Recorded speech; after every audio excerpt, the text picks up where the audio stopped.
Morning बच्चों उम्मीद है कि आप लोग खैरियत से होंगे। तो वक्त ज़ाया ना करते हुए आज हमारा जो लेसन है, जो नेक्स्ट हमारी नज़म है, वो है सीता जी की आहोजारी।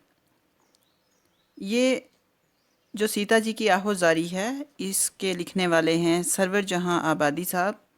तो इन्होंने ये बताया कि जब रामचंद्र जी बनवास गए उस वक़्त सीता जी का क्या हाल था, वो सब सरवस जहाँ आबादी साहब इस नज़म के ज़रिए हमें बताते हैं। तो चलिए शुरू करते हैं। इसके साथ साथ आपने तशरीह भी करनी है। मैं इसके शेर बाई शेर आपको एक एक शेर की तशरीह भी करवाती जाऊंगी, तो इंशाअल्लाह आपको ज़रूर समझ में आएगी।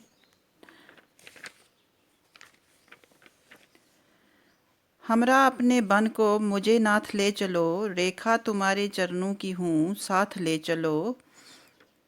सरवर जहाँ आबादी साहब इस नज़म में रामचंद्र जी के बनवास जाते वक़्त सीता जी के हालात के बारे में हमें आगाह करते हैं कि सीता जी की उस वक़्त क्या हालत हो रही थी और वो रामचंद्र जी को क्या कह रही थी। कह रही थी कि हमरा अपने बन को मुझे नाथ ले चलो, ए मेरे शोहर, ए मेरे आका, मुझे अपने साथ जंगल में ले चलो। बन होता है जंगल, जंगल में ले चलो। मैं आपके पाँव, चरण चरण होते हैं पाँव यानी चरणों की हूँ। मैं रेखा हूँ यानी लकीर हूँ, मैं आपके चरणों की, आपके पाँव की मैं लकीर हूँ। मुझे आपके साथ जाना है और मुझे अपने साथ ले चलो। नाजुक है मेरा शीशाए दिल, टूट जाएगा, छूटा तुम्हारा साथ तो जी छूट जाएगा। अब शायद फरमाते हैं कि सीता जी कह रही हैं रामचंद्र जी को कि मेरा जो दिल है वो शीशे की तरह नाजुक है, अगर आप मुझे अपने साथ नहीं ले जाएंगे तो वो टूट जाएगा। छूटा तुम्हारा साथ तो जी छूट जाएगा, अगर तुम्हारा साथ नहीं हुआ, रामचंद्र जी को कह रही हैं सीता जी कि अगर आपका साथ मुझे नहीं मिला तो मेरी जान चली जाएगी यानी मेरा जी छूट जाएगा। रातें न काट सकेंगी अकेले फ़राक की, कड़ियाँ वो जिसने झेली हूँ जेले फ़राक की। अब यहाँ एक वर्ड आया है फ़राक। फ़राक का मतलब होता है फ़राक का मतलब होता है जुदाई, और इसको हिजर भी कहा जाता है। तो कहता है कि कहती हैं सीता जी कहती हैं कि मैंने कभी भी जो है अकेले रातें नहीं गुजारी हैं। मैं अकेले आपकी जुदाई में मैं रातें नहीं गुजार सकती हूँ। कड़ियाँ वो जिसने जेली हूँ जेले फ़राक की। ये वही इंसान ये लम्हे झेल सकता है, ये इंतज़ार के, ये हिज्र के लम्हे, ये जुदाई के लम्हे वही झेल सकता है जिसने जेले होते हैं। किस्मत ने जब से बाप के घर से किया जुदा, स्वामी मुझे न तुमने नज़र से किया जुदा। तो अब सीता जी कह रही हैं कि जब से मैं अपने बाप के घर से रुखसत हुई हूँ, जब से मैंने अपने बाप का घर छोड़ा है और आपके घर आई हूँ, ए मेरे आका, ए मेरे स्वामी, ए मेरे शोहर, मैं आपने मुझे अपनी नज़रों के सामने से कभी भी ओझल नहीं किया है, कभी अलग नहीं किया, कभी जुदा नहीं किया, तो वो मैं आपके बगैर कैसे रह पाऊँगी, मुझे अपने साथ ले चलो। पुतली की तरह आँखों में शामो सहर रही, पहलू में बन के सब्रो शकीब जिगर रही। आप कहती हैं कि मैं आपके साथ ऐसे सुबह और शाम को रही हूँ जैसे कि आँख में पुतली होती है, और मैं हमेशा आपके साथ सब्र शुक्र के साथ रही हूँ। सब्र शकीब भी शुक्र सब्र ही होता है। सब्र शकीब जिगर रही, मैं हमेशा ही आपके पहलू में, बन में जब जाऊंगी, आप मुझे अगर बन में ले जाओगे, जंगल में ले जाओगे, तो मैं आपके क्या रहूँगी, जिगर का सब्र करार बन कर रही रहूँगी। आप जब मेरे साथ होंगे तो मैं आपके साथ हमेशा ही ऐसे रहूँगी। दुख आज तक सहा न गमे इंतज़ार का, मुझ पर करम रहा सितमे रोज़गार का। आप कह रही हैं सीता जी कि मैंने आज तक ये जो गम है इंतज़ार का, मैंने कभी आपका इंतज़ार किया ही नहीं, मुझे ये गम कभी मिला ही नहीं कि मैं इंतज़ार कर सकूं। मुझ पर करम रहा सतमे रोज़गार का, कि मुझ पर दुनिया का ये करम रहा है, मुझे अपने रोज़गार की कोई फ़िक्र नहीं रही है, मैं आपके साथ रही हूँ, मुझे मुझे इंतज़ार करना नहीं आता है, मैं इंतज़ार नहीं कर सकती हूँ, इसलिए आप मुझे अपने साथ ले चलें। सदमे तुम्हारे हिज्र के क्यों कर उठाऊंगी, मैं मर मिटूंगी जो दुख जो ये धम भर उठाऊंगी। आप कहती हैं कि सदमे तुम्हारे हिज्र के क्यों कर उठाऊंगी। अब सीता जी कह रही हैं रामचंद्र जी को कि मैं ये जो जुदाई के दौर हैं, ये जो सदमा मुझे आप देना चाहते हो, मैं ये क्यों उठाऊंगी, मैं ये नहीं उठाना चाहती हूँ, और मैं मर जाऊंगी अगर मुझे ये जो सदमे तुम्हारे हिज्र के क्यों कर उठाऊंगी, मैं मर मिटूंगी दुख जो ये दमबर उठाऊंगी। अब कहती है सीता जी कहती हैं रामचंद्र जी को कि मैं कैसे आपकी जुदाई के सदमे जो हैं वो बर्दाश्त कर सकूंगी, मैं आपकी जुदाई बर्दाश्त नहीं कर सकती हूँ, यानी कि एक लम्हा के लिए भी मैं ये जुदाई नहीं कर सकती हूँ, यानी एक मिनट के लिए भी मैं आपसे अलग नहीं रह सकती हूँ, मैं मर जाऊंगी, मिट जाऊंगी, लेकिन मैं आपके बगैर नहीं रह सकूंगी, इसलिए मुझे आप अपने साथ ले चलो। घर में जो छोड़ के जाओगे सीता गरीब को, पाओगे बन से आके न जीता गरीब को। अब देखो यहाँ सीता जी कह रही हैं कि अगर आप मुझे अपने साथ नहीं ले जाओगे वन में, तो मैं आपको फिर वापस नहीं मिलूंगी। जब आप वापस आओगे बनवास से, तो मैं मारी हुई आपको मिलूंगी, मैं जी नहीं पाऊंगी आपके बगैर। आप मुझे जीता हुआ नहीं पा सकोगे, बल्कि आप मुझे मरा हुआ देखोगे, इसलिए मुझे अपने साथ ले चलो।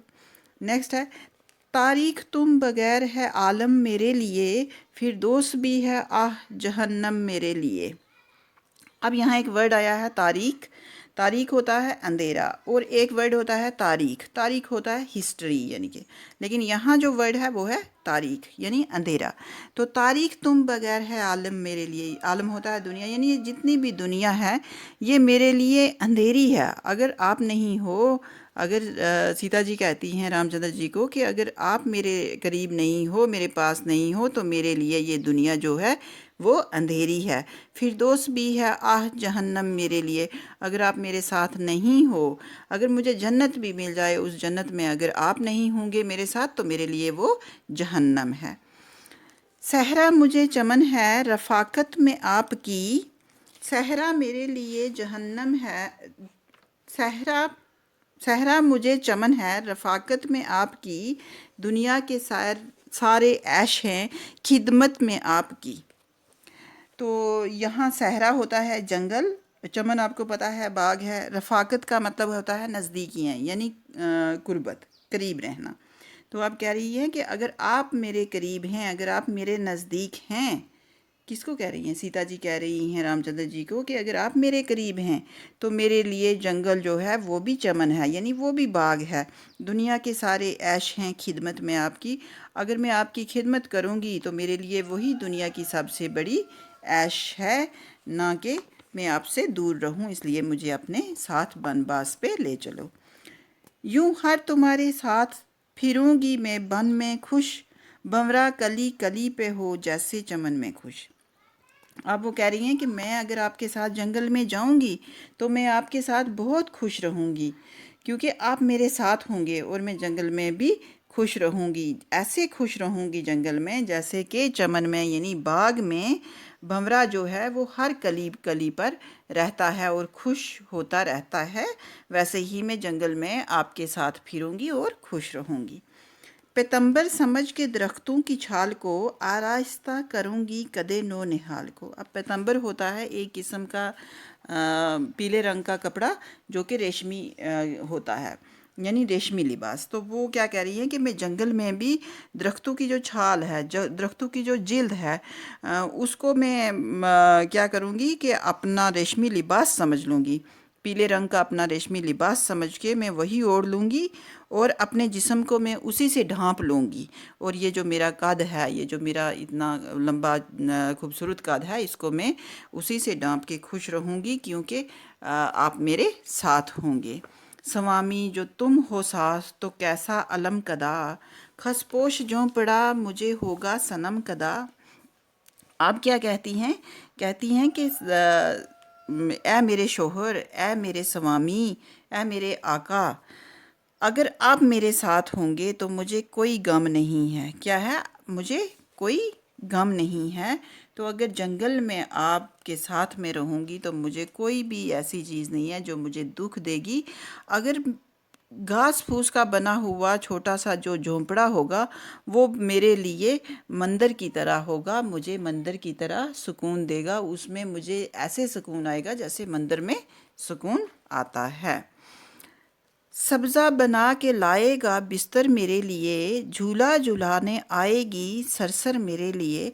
कहता यह है कि अगर आप मेरे साथ होंगे जंगल में, तो जंगल का जो सब्ज़ा है, जो जंगल का घास है, वो मेरे लिए बहुत अच्छा बिस्तर होगा। मैं उसी को बिस्तर समझ लूँगी। और वहाँ की जो हवा है, सरसर होती है हवा, तेज़ हवाएं, तो जब वहाँ की जंगल की जो आने वाली जो हवाएं हैं वो मुझे क्या करेंगी? झूला झुलाएंगी। तो मगर मैं आपके साथ जंगल में ही बनबास ही जाऊंगी, अकेले यहाँ नहीं रहूंगी। अब देखो आखिरी शेर है। सूरत तुम्हारी देख के गम भूल जाऊंगी, सहरा के सारे रंजो अलम भूल जाऊंगी। आप सीता जी रामचंद्र जी से कहती हैं कि मैं आपकी सूरत वहाँ बैठ के देखती रहूँगी। जंगल में जब आपकी सूरत मेरे सामने भी होगी तब मैं सारे गम जो हैं वो भूल जाऊँगी, मुझे कोई गम नहीं होगा। सहरा में जो मुश्किलात आएंगी, जो गम रंज जो गम होंगे, वो भी मैं आपकी सूरत देख के भूल जाऊँगी। यही थी हमारी आज की नज़म जिसकी हमने तशरीह की है। और आपने जो भी शेर आपको आएगा उस शेर की आपने इंट्रोडक्शन देनी है हर शेर के साथ, जो भी शेर आपको आएगा, और उसके बाद आपने तशरीह करनी है जैसे हमने की है। तो नेक्स्ट चलते हैं हम आगे। तो चलो आगे देखते हैं। आगे हैं हमारे अल्फाज मैनी, इनको देख लेते हैं। लफ्ज़ और मैनी। नात होता है आका, शोहर।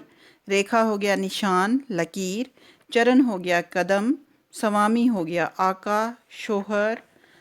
शकीब हो गया सब्र, बर्दाश्त करना। सितम रोज़गार हो गया ज़माने की सख्तियाँ। हर हो गया भगवान, शोहर। पैतंबर हो गया जर्द रंग का रेशमी कपड़ा। अलम कदा हो गया गम कदा, खसपोश घास फूस का घर। सरसर तेज़ हवा यानी आंधी।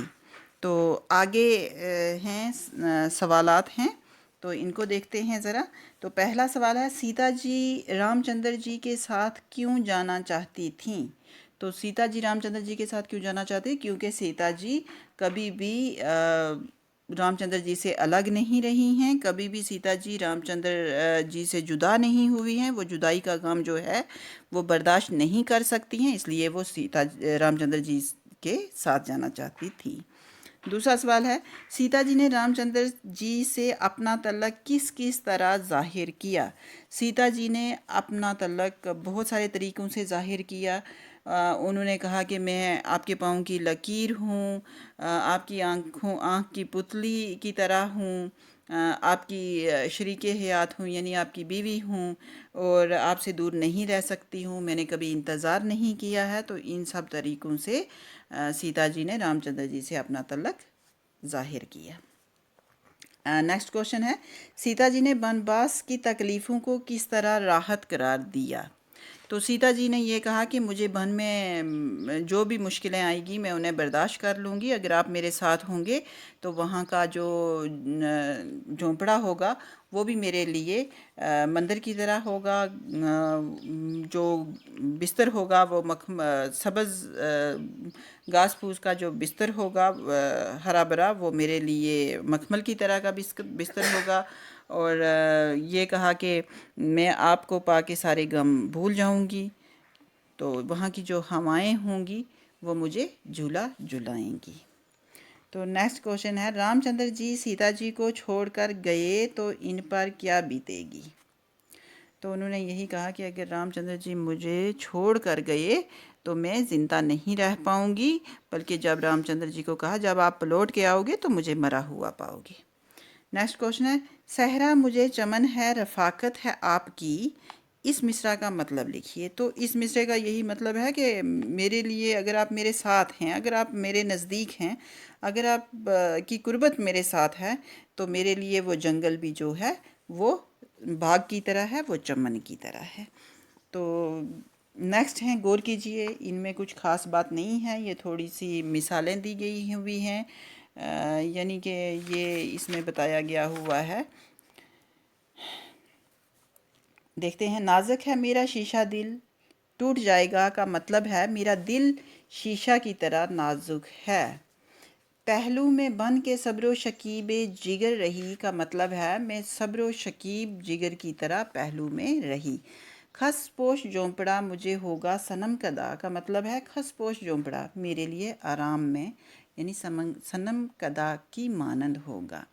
तो ये सब तशबीह के मुख्तलिफ़ तरीके हैं। इस नज़म में से और मिसरे तलाश कीजिए जिनमें तशबीह का इस्तेमाल किया गया।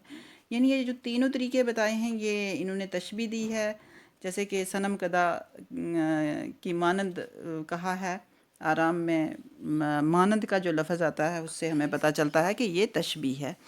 तो नज़म में जुदाई के लिए कौन कौन से अल्फाज इस्तेमाल हुए हैं, तो हमने पीछे पढ़ा है नज़म के लिए जुदाई के लिए हिजर होता है, फ़राक होता है।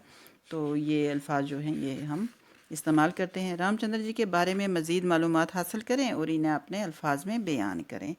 तो इसके बारे में आपको सब जानते ही हैं कि रामचंद्र जी जो थे वो राजा दशरथ जी के बेटे थे, और जब रामचंद्र जी को बनवास जाना पड़ा, उनकी एक रानी ने जब राजा जी से मांग की, तो क्योंकि वो अपने बेटे को राजगद्दी पर बैठाना चाहती थी, तो राजा दशरथ जी बड़े मजबूर हो के उन्होंने रामचंद्र जी को भेज दिया बनवास।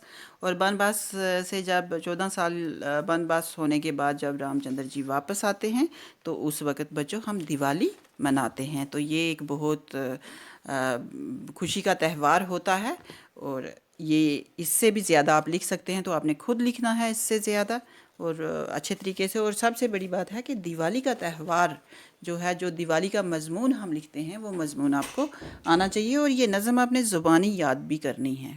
Thank you. Subscribe the channel and like the video and also press the bell icon. Thank you so much for watching.